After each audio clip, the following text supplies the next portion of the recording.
Hello friends, स्वागत है आप सभी का एक और नए इन्फॉर्मेटिव वीडियो में, जहां हम बात करने वाले हैं भगवान भोलेनाथ के 12 ज्योतिर्लिंग के बारे में। सो वीडियो स्टार्ट करने से पहले अगर चैनल पे आप नए हैं तो चैनल को सब्सक्राइब कर लें और वीडियो पसंद आए तो लाइक एंड सब्सक्राइब करना ना भूलें। दोस्तों, जब भी हम बात करते हैं भगवान शिव के अलग अलग स्वरूपों की तो इनके 12 ज्योतिर्लिंगों का नाम सबसे पहले आता है और इनके 12 ज्योतिर्लिंग हिंदू धर्म में एक बहुत ही विशेष और पवित्र स्थान रखता है। भगवान शिव के ये 12 ज्योतिर्लिंग भारत के अलग अलग राज्यों में स्थित हैं, जिन्हें एक बार में दर्शन करना बहुत ही टफ है, आसान नहीं है। दोस्तों, आज हम बात करेंगे महाराष्ट्र में स्थित 3 ज्योतिर्लिंगों के बारे में कि अगर आप महाराष्ट्र जा रहे हैं तो तीनों ज्योतिर्लिंग के दर्शन एक बार में कैसे कम समय और कम बजट में कर सकते हैं। सो पहला ज्योतिर्लिंग है त्र्यंबकेश्वर, दूसरा है गृष्णेश्वर और तीसरा ज्योतिर्लिंग है भीमाशंकर। और वीडियो में हम आगे जानेंगे कि यहाँ तक पहुँचने और घूमने के लिए बस और ट्रेन के क्या क्या बेस्ट साधन हो सकते हैं जिससे कि हम कम बजट और कम समय में घूम सके। तो वीडियो को स्टार्ट करते हैं और सबसे पहले समझते हैं हम मैप के माध्यम से कि मैप के माध्यम से कैसे हम तीनों को कम समय में कवर कर सकते हैं। सो अगर हम यात्रा की शुरुआत नई दिल्ली से करते हैं तो सबसे पहले हमें आना होगा नासिक रोड जो कि त्र्यंबकेश्वर के लिए सबसे नियरेस्ट रेलवे स्टेशन है। वहाँ पे हम दर्शन करके त्र्यंबकेश्वर दर्शन करके हम जाएंगे औरंगाबाद, वहाँ पे हम दर्शन करेंगे गृष्णेश्वर ज्योतिर्लिंग के, और वहाँ से दर्शन करने के बाद ट्रेन लेकर हम आ जाएंगे पुणे में हम दर्शन करेंगे भीमाशंकर ज्योतिर्लिंग के, और फिर दर्शन करने के बाद नाइट ट्रेन लेकर हम सीधे नई दिल्ली पुणे से आ सकते हैं। सो इस तरह से हम तीनों ज्योतिर्लिंग के दर्शन हम वन गो में कर सकते हैं। दोस्तों, महाराष्ट्र के ये तीनों ज्योतिर्लिंग अलग अलग जगहों पर स्थित है, जैसे कि त्र्यंबकेश्वर ज्योतिर्लिंग नासिक में, गृष्णेश्वर ज्योतिर्लिंग औरंगाबाद में, दोनों की बीच की दूरी 185 किलोमीटर है, और भीमाशंकर औरंगाबाद से लगभग 240 किलोमीटर की दूरी पर पुणे में स्थित है। तो सबसे पहले हम बात करेंगे त्र्यंबकेश्वर ज्योतिर्लिंग के बारे में। दोस्तों, त्र्यंबकेश्वर ज्योतिर्लिंग जाने के लिए जो नियरेस्ट रेलवे स्टेशन है वो है नासिक, और अगर आप यात्रा की शुरुआत नई दिल्ली या फिर नॉर्थ साइड से करते हैं तो आपको आना होगा अपने शहर से नासिक रेलवे स्टेशन, और नासिक के रेलवे स्टेशन से त्र्यंबकेश्वर जाने के लिए 35 किलोमीटर का सफ़र तय करना होगा। और आपको एक ऐसी ट्रेन लेनी है जो कि नासिक अर्ली मॉर्निंग आपको ड्रॉप करे, जिससे कि आपके पास फुल डे का टाइम हो विजिट करने के लिए। सो दोस्तों, नई दिल्ली से आप मंगलाद्वीप और पंजाब मेल 2 ट्रेन ले सकते हैं। दोनों का टाइमिंग लगभग सेम है, और ये ट्रेन आपको अर्ली मॉर्निंग ड्रॉप कर देती है, जिससे आपके पास फुल डे का टाइम होगा, जिसका किराया स्लीपर का 650 रुपया और थर्ड एसी का किराया 1650 रुपया है। और 21 से 22 घंटे की जर्नी में आपको नासिक रोड अर्ली मॉर्निंग में ड्रॉप कर देती है, जिससे कि आपके पास पूरा टाइम रहेगा पूरे दिन आपको नासिक घूमने के लिए, त्र्यंबकेश्वर सारे विजिटिंग प्लेसेस में घूम के वापस आप दोबारा आपको नासिक आने के लिए। सो एक बार जब आप नासिक रोड रेलवे स्टेशन पहुंच जाते हैं तो वहां से बाहर निकलते ही सिटी बस स्टैंड पर जाना होगा। वहां से आप बस लेकर मंदिर दर्शन करने के लिए जा सकते हैं। बस का किराया आपको 40 रुपया होगा और 30 मिनट की जर्नी में आपको बस मंदिर पर पहुंचा देती है। और आप टैक्सी से भी जा सकते हैं, जिसका किराया थोड़ा सा महंगा होता है, लगभग 700 से 800 रुपये तक पड़ सकता है, अगर क्राउड के ऊपर डिपेंड करता है। और बात करें अगर हम रहने और वहाँ पे ठहरने की, तो मंदिर ट्रस्ट के बहुत सारे आपको धर्मशाला गेस्ट हाउसेस मिल जाते हैं। वैसे प्राइवेट रूम भी आपको 500 to 600 में नॉन एसी और 1000 में एसी रूम मिल जाते हैं। और वहाँ पे डॉर्मेटरी रूम भी आपको 100 रुपीज़ पर पर्सन में आपको इजीली मिल जाते हैं। बात करें मंदिर में दर्शन करने की, तो मंदिर सुबह 5:30 बजे ओपन होता है और रात के 9 बजे तक मंदिर ओपन रहता है। सो इस टाइम पे आप दर्शन कभी भी कर सकते हैं। और वैसे कुछ पूजा पाठ भी करवाना हो तो वो भी आप करवा सकते हैं। वैसे रुद्राभिषेक का टाइमिंग 7 से 8 बजे का होता है। और एक बात जरूर ध्यान दें कि मंदिर में दर्शन करने से पहले आपको कुशावर्त कुंड में स्नान करना होता है, जो कि गोदावरी नदी का मेन स्रोत माना जाता है, जो कि मंदिर से 200 मीटर की ही दूरी पे है। सो इस बात का आप जरूर ध्यान दें कि अगर दर्शन करने जा रहे हो तो कुशावर्त कुंड में स्नान करके ही जाएं, जो कि बहुत ही पवित्र माना जाता है।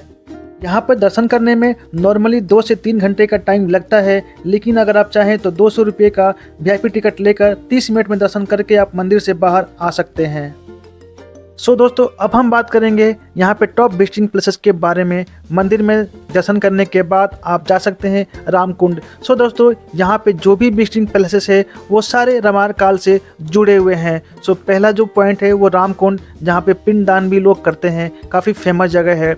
उसके बाद आप जा सकते हैं कपिलेश्वर महादेव, जो कि 100 मीटर की दूरी पे ही यह मंदिर है। उसके बाद आप 400 मीटर पैदल चलकर जा सकते हैं तपोवन, जहाँ पे गोरा राम मंदिर के दर्शन कर सकते हैं। सीता मंदिर पास में ही है पंचवटी। पंचवटी का आप जिक्र रामायण में भी सुना होगा।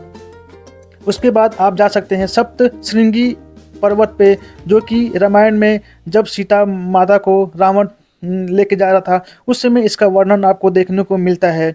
उसके बाद आप ऑटो लेकर 100 रुपीज़ पर पर्सन के देकर आप ब्रह्मगिरी पर्वत पर जा सकते हैं, जो कि 1800 फीट पर 800 स्टेयर चढ़ के आप गोदावरी, जहाँ पे गोदावरी नदी का स्टार्टिंग पॉइंट है, वहाँ पे भी आप जा सकते हैं। उसके बाद आप जा सकते हैं अंजनेरी गुफा पे, जो कि हनुमान जी के समर्पित है, और हनुमान जी की माता के नाव पर इस गुफा का नाम अंजनेरी गुफा रखा हुआ है, जो कि मंदिर से 10 किलोमीटर की दूरी पर है।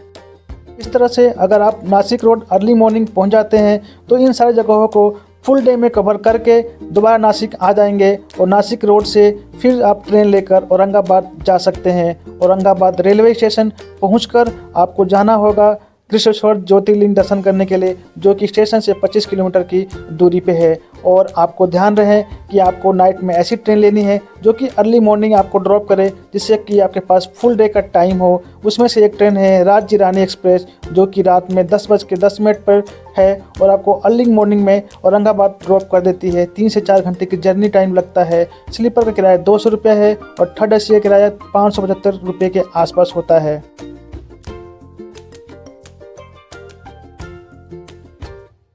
दोस्तों, एक बार जब आप औरंगाबाद रेलवे स्टेशन पे पहुंच जाते हैं तो वहां से जाना होगा आपको कृष्णेश्वर ज्योतिर्लिंग दर्शन करने के लिए। उससे पहले आपको जाना होगा सेंट्रल बस स्टैंड पे, जो कि 2 किलोमीटर की दूरी पे है, और वहां पे आप 20 रुपये शेयरिंग ऑटो या फिर 100 रुपीज़ ऑटो देकर आप जा सकते हैं। और वहां से आपको मिलेगी महाराष्ट्र रोडवेज की बस, जिसका किराया है 45 रुपये पर पर्सन, या फिर आप टैक्सी से भी जा सकते हैं, जिसका किराया थोड़ा सा महंगा पड़ सकता है, 1000 से 2000 के बीच में। दोस्तों, एक बात का ध्यान रहे कि नासिक रोड से अगर आपको औरंगाबाद की ट्रेन नहीं मिलती है तो नासिक से आप मनमाड़ रेलवे स्टेशन और मनमाड़ से आप औरंगाबाद की रेलवे स्टेशन के लिए ट्रेन लेकर आप औरंगाबाद जा सकते हैं।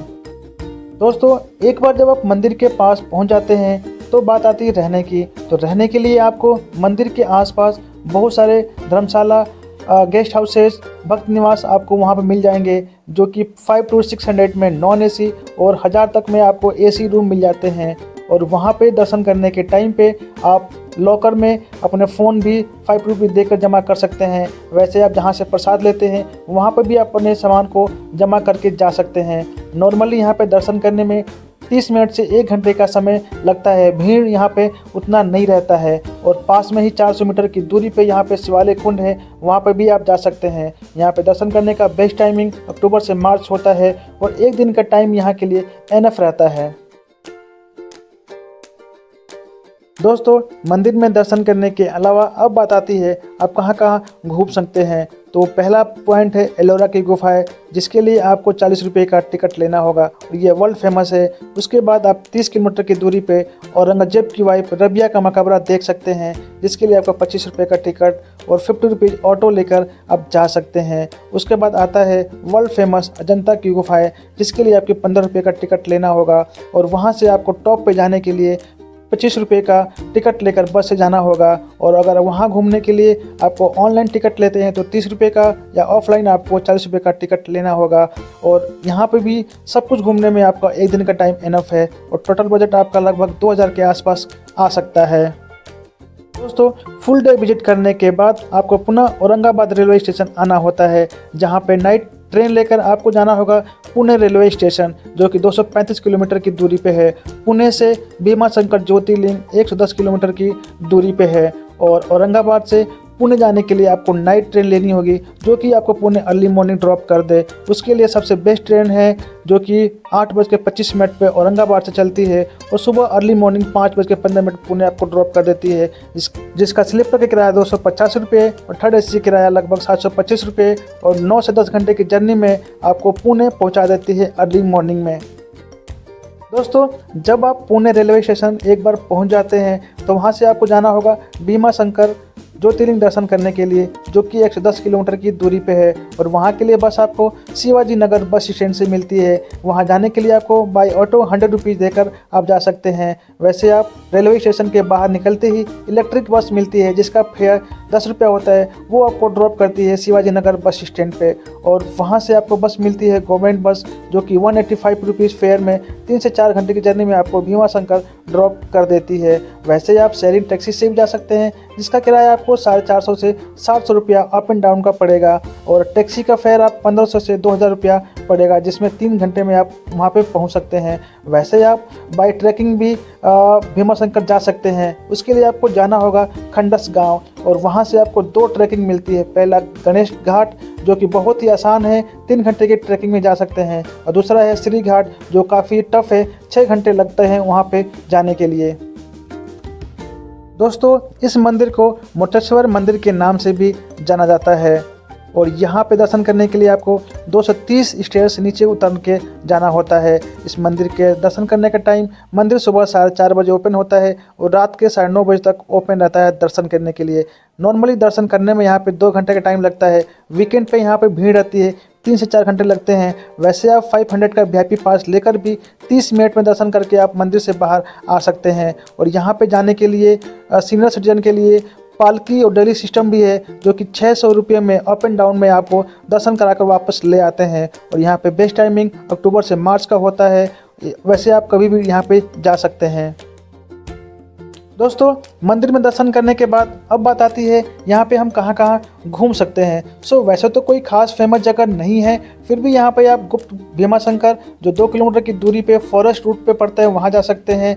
शनि मंदिर, मोक्ष कुंड भी जा सकते हैं। उसके अलावा आप राम मंदिर जा सकते हैं और सारा कुछ आप एक दिन में यहाँ पे कवर कर सकते हैं। और बात करें यहाँ पे रुकने की, तो यहाँ पे फुल डे रुकने के लिए आप रूम लेने की कोई ज़रूरत नहीं है। आप 4 से 5 घंटे के लिए फ्रेश होकर अपने सामान रखने के लिए यहाँ पे रूम ले सकते हैं, जो कि 300 से 400 में आपको रूम आराम से मिल सकता है। और शाम को वापस आप दोबारा पुणे आ सकते हैं। और अगर दोस्त उसी दिन आपको पुणे से दिल्ली वापस आना है तो शाम की ट्रेन लेकर आप दिल्ली आ सकते हैं। वैसे चाहे तो आप पुणे में नाइट स्टे करने के बाद अर्ली मॉर्निंग की ट्रेन जैसे गोवा एक्सप्रेस ट्रेन लेकर, जो कि मॉर्निंग में 4:30 बजे पुणे से है और नेक्स्ट डे आपको फुल डे और नाइट की जर्नी में आपको दिल्ली में ड्रॉप कर देती है, जिसका किराया आपको स्लीपर का 700 और थर्ड AC किराया आपको 1800 रुपये में पड़ता है और टोटल जर्नी आपको 27 से 28 घंटे का हो सकता है। दोस्तों, अगर आप भी अपने यात्रा का प्लान कुछ इस तरह से करते हैं तो तीनों ज्योतिर्लिंग के दर्शन करने के बाद वापस अपने घर को जा सकते हैं। अब बात कर देंगे कि यहाँ पे घूमने में टोटल कितने दिन लगने वाले हैं। पहले दिन आपका फुल डे ट्रेन में ट्रेवल में लग गया, जो कि आप नई दिल्ली से आप नासिक के लिए ट्रेन लेते हैं। और दूसरे दिन आप अर्ली मॉर्निंग नासिक पहुँचते हैं, वहाँ से आप त्र्यंबकेश्वर जाकर फुल डे आप विजिट करते हैं और सेम डे आप शाम को औरंगाबाद के लिए ट्रेन लेते हैं। तीसरे दिन आप नासिक से ट्रेन लेकर अर्ली मॉर्निंग औरंगाबाद पहुंचते हैं और औरंगाबाद से गृहेश्वर ज्योतिर्लिंग जाते हैं। वहां पे फुल डे विजिट करने के बाद सेम डे आप इवनिंग में नाइट की ट्रेन लेकर आप पुणे के लिए निकलते हैं और चौथे दिन अर्ली मॉर्निंग आप पुणे पहुंचते हैं। पुणे से आप जाते हैं भीमाशंकर और फुल डे आप भीमाशंकर विजिट करने के बाद आप चाहें तो सेम डे पुणे से दिल्ली के लिए ट्रेन ले सकते हैं, या फिर आप नेक्स्ट डे भी पुणे में स्टे करके नेक्स्ट डे की ट्रेन लेकर आप दिल्ली जा सकते हैं। दोस्तों, इस तरह से आपका तीनों ज्योतिर्लिंग कवर करने में 5 दिन का समय लग सकता है। दोस्तों, आगे हम बात करेंगे टोटल बजट की। दोस्तों, आप अपने यात्रा में बजट में अपने जो भी ट्रेन के सफ़र करते हैं उसका फेयर स्लीपर या AC अपने अकॉर्डिंग ऐड कर सकते हैं, जिससे आप कंफर्टेबल हो। मैंने यहाँ पे दोनों का फेयर शेयर कर दिया है, स्लीपर और AC का। आप अपने अकॉर्डिंगली अपने बजट में ऐड कर सकते हैं। सो इसके अलावा अगर हम बात करें खाने पीने और रहने की, तो तीनों ज्योतिर्लिंग में जो भी रूम का जो एवरेज खर्च होगा वो अगर 800 भी लेके चलते हैं, तो 3 जगह अगर आप रूम लेते हैं तो 2400 रुपीज़। खाने पीने के अगर पर 100 के हिसाब से अगर 400 भी ऐड करते हैं तो 1200। और ऑटो टैक्सी का जो भी आपका स्पेंड आया वो आप देख सकते हैं। वैसे 200 × 3 600 के आसपास अप एंड डाउन का होने वाला है। और बस का किराया 185 रुपीज़ जो मैंने ऑलरेडी बताया है। और विजिटिंग टिकट में आपके अराउंड 200 के आसपास लगने वाला है। इसके अलावा जो भी आपके ट्रेन के खर्चे या फिर अलग से जो खर्च होंगे, कुल मिला के अगर आप एसी की टिकट लेके आते हैं तो अराउंड 10,000 के आसपास होने वाला है। और अगर आप स्लीपर की टिकट लेके जाते हैं तो अराउंड 6,000 से 7,000 के बीच में आपका टोटल बजट होने वाला है। सो दोस्तों, ये थी तीनों ज्योतिर्लिंगों में घूमने में टोटल बजट और सब कुछ मैंने आपको वीडियो में शेयर कर दिया है। सो वीडियो पसंद आए तो लाइक एंड सब्सक्राइब करना ना भूलें। और चैनल पे आप नए हैं तो चैनल को जरूर सब्सक्राइब करें। वीडियो में बस इतना ही। Thank you so much.